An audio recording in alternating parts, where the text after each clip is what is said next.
নমস্কার।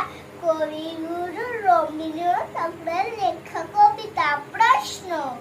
মাগো আমায় ছুটি দিতে বল, সকাল থেকে পুরী যে মেলা। এখন আমি তোমার ঘরে বসে করবো শুধু পোড়া পোড়া খেলা। তুমি বলছো দুপুর এখন সবে, না হয় যেন সত্যি হলো তাই।